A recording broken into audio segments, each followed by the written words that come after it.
જોઈ લો, સરસ મજાનું કેરી ડુંગળી ટામેટાનું આપણું કચુંબર તૈયાર થઈ ગયું, મસ્ત મજાનું. જય શ્રી કૃષ્ણ, રાધે રાધે, જય દ્વારકાધીશ, હર હર મહાદેવ. મિત્રો, સ્વાગત છે તમારું મારા નવા બ્લોગમાં.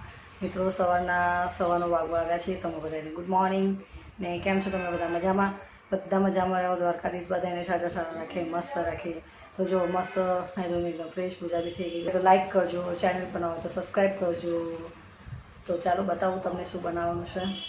તો મિત્રો, સરસ મજાનું સલાડ બનાવવાનું છે, કચુંબર. મસ્ત એકદમ ખાટી ખાટી કેરી. તો કેરીનું આજે કચુંબર બનાવું છું, મસ્ત ડુંગળી ટામેટાં અને સંચળ મીઠું એવું બધું નાખીને. અને કેરી ખાવાથી મિત્રો ખબર છે ને, લૂ ના લાગે.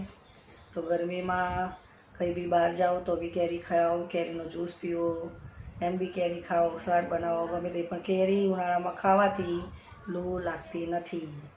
તો મિત્રો, ચેનલ પર બન્યા રહેજો. વિડીયો સારા લાગે તો લાઈક શેર કોમેન્ટ કરજો.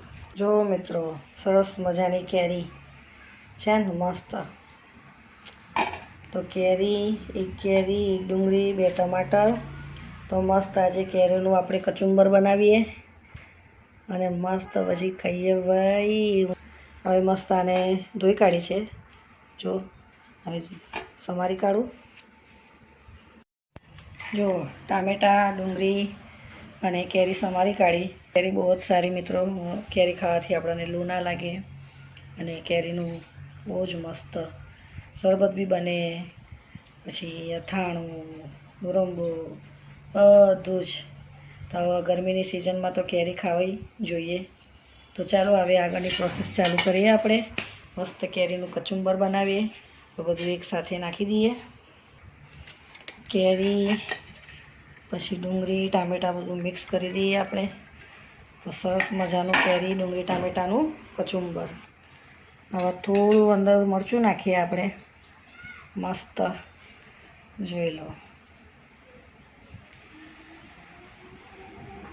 થોડુંક જીરા પાવડર છે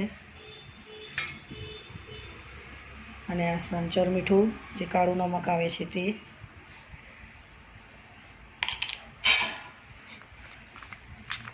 તો જોઈ લો મિત્રો, મજાનું બનીને તૈયાર થઈ ગયું આપણું કેરીનું કચુંબર. જોઈ લો, સરસ મજાનું કેરી ડુંગળી ટામેટાનું આપણું કચુંબર તૈયાર થઈ ગયું, મસ્ત મજાનું.